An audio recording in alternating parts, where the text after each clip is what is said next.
Welcome, Sam Porter Bridges.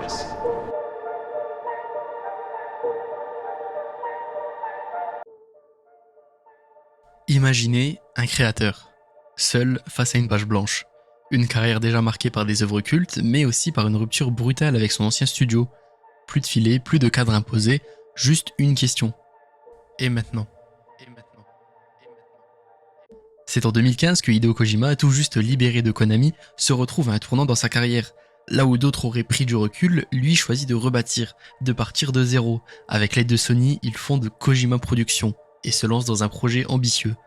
Créer quelque chose d'inédit, un jeu capable de bouleverser les conventions et d'aborder des thèmes rarement exploités dans ce médium. Rapidement, une vision émerge. Kojima s'interroge. Pourquoi la plupart des jeux vidéo reposent-ils sur des bâtons, ces mécaniques qui symbolisent le combat, la destruction, l'affrontement? Et si l'on construisait un jeu autour des cordes, des outils qui rassemblent, qui relient et qui créent des ponts entre les gens? Et cette idée devient le socle d'un projet à part, conçu pour parler de notre époque, un monde où les technologies nous connectent comme jamais, mais où nous nous sentons pourtant si isolés. Avec ce concept simple mais puissant, Death Stranding prend forme. Dès son annonce à l'E3 2016, il intrigue, divise, mais surtout ne laisse personne indifférent.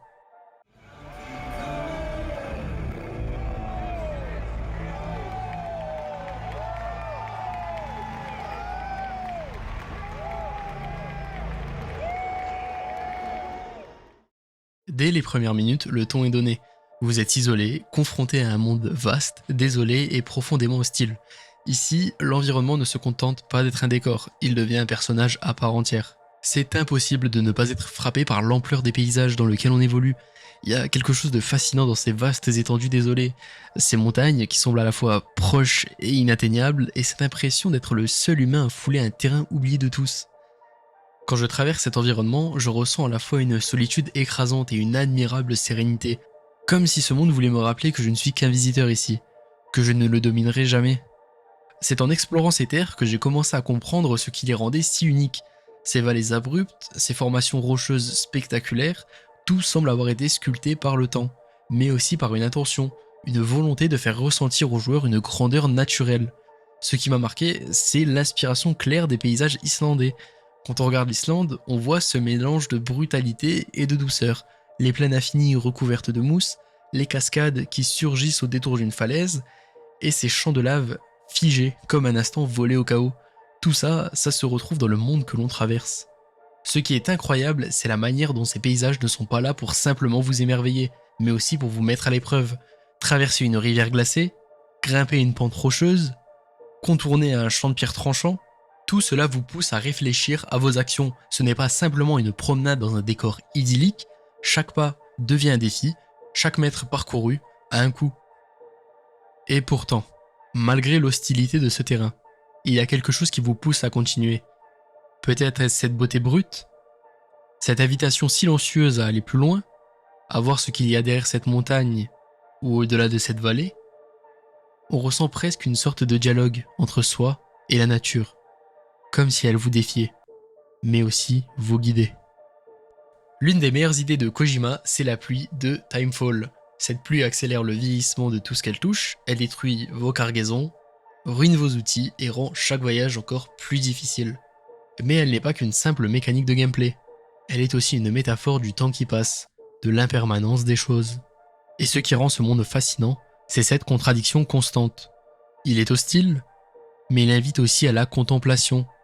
Les longues marches silencieuses, les paysages immenses et le calme de certaines musiques créent un contraste saisissant. C'est cette solitude qui rend chaque connexion si importante. Quand on incarne Sam, on comprend rapidement qu'il est loin d'être un héros classique. Sam n'a pas ce charisme flamboyant que l'on retrouve souvent dans les jeux vidéo. Il ne mène pas de troupe, il ne possède pas de pouvoir extraordinaire, et il ne se bat pas pour la gloire ou la justice. C'est un homme brisé, fatigué par le monde, qui avance uniquement parce qu'il n'a pas d'autre choix. Dès les premières heures de l'histoire, Kojima laisse planer une aura de mystère autour de Sam. Pourquoi évite-t-il de se lier aux autres? Pourquoi refuse-t-il parfois même de toucher les gens?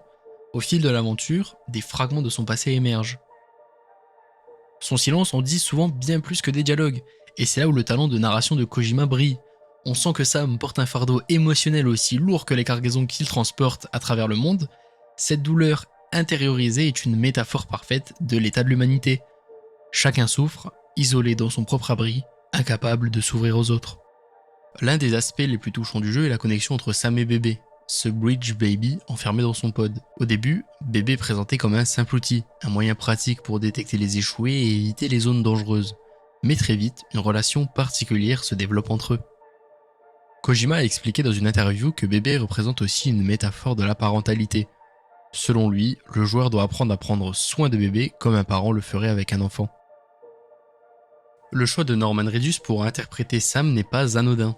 Kojima voulait un acteur capable de transmettre des émotions avec subtilité, et Reedus excelle dans ce rôle. Sa gestuelle, ses expressions discrètes et son ton parfois lassé collent parfaitement au caractère désabusé de Sam.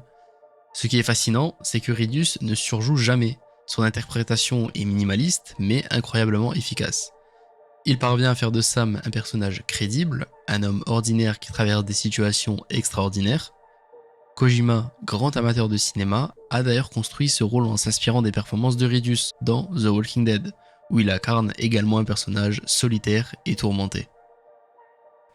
D'ailleurs, Kojima et Reedus ont développé une amitié après avoir travaillé ensemble sur Silent Hill, un projet annulé par Konami. Quand Kojima a fondé son propre studio, Norman était l'un des premiers à rejoindre l'aventure. Leur collaboration sur Death Stranding témoigne d'une complicité artistique qui se ressent dans le jeu. Et on ne peut pas parler du jeu sans s'attarder sur son gameplay, car c'est sans doute l'un des aspects qui a le plus divisé les joueurs. Certains y ont vu une réinvention audacieuse du genre, d'autres un simulateur de marche ennuyeux. Mais une chose est sûre, Kojima n'a pas cherché à plaire à tout le monde. Il a conçu un gameplay qui est une extension directe des thématiques du jeu, où chaque action, même la plus simple, a un poids réel, à la fois figuré et littéral. Contrairement à la plupart des jeux où se déplacer est un moyen de relier chaque point d'intérêt, ici la marche est au cœur de l'expérience. Chaque pas, chaque trajet, chaque cargaison que vous portez devient un défi en soi. Le poids que vous transportez n'est pas juste une statistique abstraite, il affecte directement la manière dont Sam se déplace. Si vous surchargez votre personnage ou mal répartissez vos cargaisons, Sam titube, perd l'équilibre et risque de tomber. Chaque chute peut endommager votre cargaison, ajoutant une couche de tension constante à vos déplacements. Les environnements eux-mêmes sont des ennemis, les rivières à traverser, les collines escarpées, les champs de rochers ou les zones marécageuses nécessitent une analyse attentive. Avant chaque déplacement, vous devez réfléchir à votre itinéraire, choisir vos outils, cordes, échelles, structures, et parfois même adapter vos plans en cours de route. Au-delà du terrain, le monde est peuplé de deux types principaux d'ennemis, qui reflètent les thématiques du jeu. Les mules, ces anciens livreurs devenus obsédés par l'idée de livrer des cargaisons même lorsque cela n'a plus de sens, incarnent une critique du consumérisme et de notre obsession pour la productivité. Leur présence ajoute une couche de tension au trajet, car ils patrouillent les zones à la recherche des cargaisons à voler. Leur menace est plus mécanique que surnaturelle, mais elle force le joueur à se déplacer avec prudence. Et il y a les échoués. Ces créatures invisibles, reliées au monde des morts, sont à l'opposé des mules. Elles incarnent une menace subtile et horrifique. Lorsqu'elles apparaissent, le jeu change totalement de ton. Le silence devient pesant et le gameplay se transforme en une expérience mêlant infiltration et survie. Vous avancez lentement, retenez votre souffle pour ne pas attirer leur attention, et chaque erreur peut entraîner une confrontation désastreuse. Leur design, basé sur des formes humaines déformées et presque transparentes, évoque l'idée d'âme prisonnière entre deux mondes. Le sound design, lui, ajoute une dimension réellement angoissante, avec des bruits qui semblent respirer. Dans certains jeux, le multijoueur rime souvent avec coopération directe, affrontement ou quête en temps réel. Mais ici, le multijoueur prend une forme totalement différente, asynchrone, subtile et profondément liée à l'expérience globale. Vous ne croisez jamais d'autres joueurs directement, pourtant leur action, leurs choix et leurs contributions façonnent en permanence votre monde, tout comme les vôtres façonnent le leur. Il s'agit moins de jouer ensemble que de créer un effort collectif invisible. Chaque structure que vous construisez, qu'il s'agisse d'un pont, d'une échelle ou même d'une simple corde pour grimper, reste disponible pour d'autres personnes évoluant dans leur propre monde. Ces infrastructures ne disparaissent pas, elles deviennent des témoignages de votre passage, une aide potentielle pour des joueurs que vous ne connaîtrez jamais. Et plutôt que des points ou des récompenses classiques, Death Stranding utilise un système de likes pour vous remercier d'avoir contribué à l'effort collectif. Cela peut sembler anecdotique, mais en réalité c'est incroyablement gratifiant. Vous recevez des likes quand quelqu'un utilise votre structure, c'est une reconnaissance simple mais qui donne une vraie valeur à vos actions. Kojima l'a expliqué lui-même. Je voulais que les joueurs ressentent ce que cela signifie d'aider quelqu'un d'autre, même sans le voir directement. Dans une époque où les interactions en ligne sont souvent toxiques, Death Stranding offre une vision apaisante et humaniste du multijoueur. Ce qui distingue cette expérience, c'est aussi sa musique et son sound design, qui jouent un rôle aussi important que les personnages ou les environnements.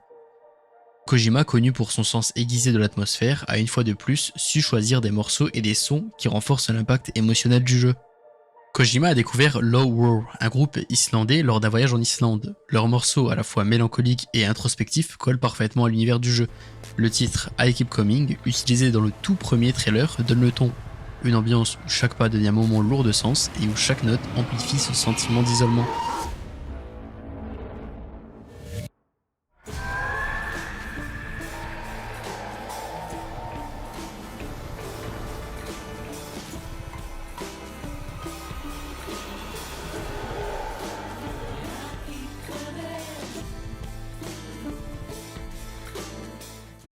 D'autres artistes comme Silent Poets et Church enrichissent la bande-son avec des morceaux soigneusement intégrés à l'expérience. Leur musique n'est jamais imposée, mais intervient à des moments clés, créant des instants mémorables. La plupart du temps, vous marchez dans un univers presque muet. Le bruit du vent, des pas et des rochers qui tombent domine, amplifiant le poids de chaque mouvement. Puis, sans prévenir, un morceau démarre. Ce contraste entre le silence et la musique donne une intensité rare à ces moments, rendant chaque note inoubliable.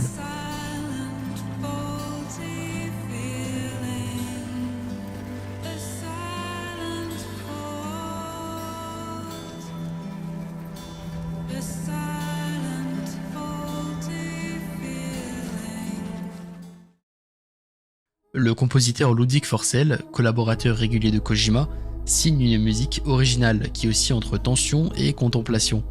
Ces morceaux accompagnent les rencontres stressantes avec les échoués autant que les instants de calme, où l'immensité des paysages invite à la réflexion. Forssell ne cherche jamais à dominer l'expérience, ces morceaux sont là pour soutenir le récit, pour accentuer les émotions sans détourner l'attention du joueur.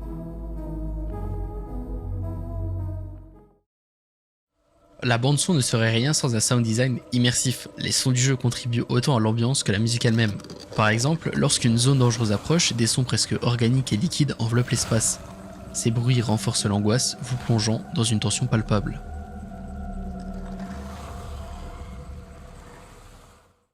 Chaque terrain a son propre son. Le craquement des cailloux, l'éclaboussure de la boue, le grincement de la neige,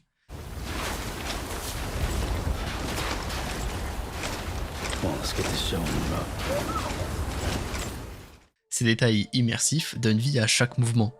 Dans un monde aussi menaçant, le silence n'est jamais neutre. Comprendre la richesse de cette œuvre demande de plonger dans les diverses influences qui ont façonné sa conception. Cinéma, littérature et art se croisent pour donner naissance à un univers à la fois captivant et symbolique. Le roman La Route de Cormac McCarthy, avec son ambiance post-apocalyptique et son récit minimaliste, a laissé une empreinte profonde. Ce livre raconte l'histoire poignante d'un père et de son fils marchant à travers un monde en ruine, où chaque pas est un acte de survie. Les thèmes de la solitude, de la résilience et de l'humanité face à l'adversité résonnent puissamment dans l'œuvre vidéoludique. Comme dans La Route, le protagoniste n'est pas un héros classique, mais un être humain ordinaire, confronté à des défis extraordinaires. L'univers s'inspire fortement du cinéma contemplatif et poétique.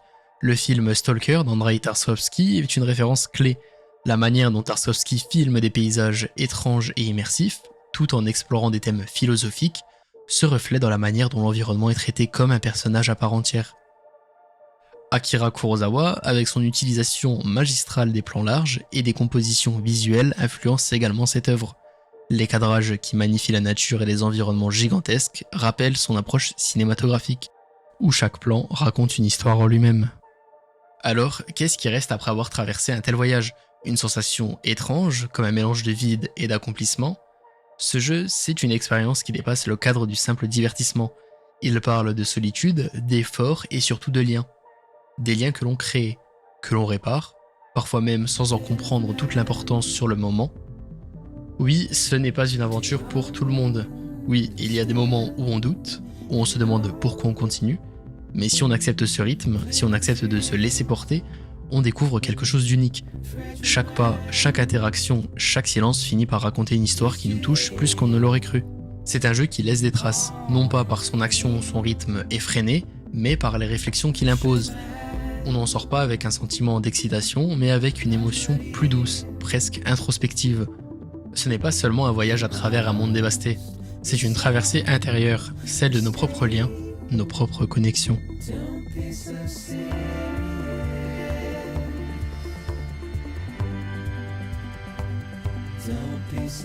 Merci à vous d'avoir suivi cette vidéo, j'espère que le format vous a plu. N'hésitez pas à liker, commenter et à vous abonner pour faire connaître mon contenu. Et je vous dis à la prochaine pour une autre vidéo.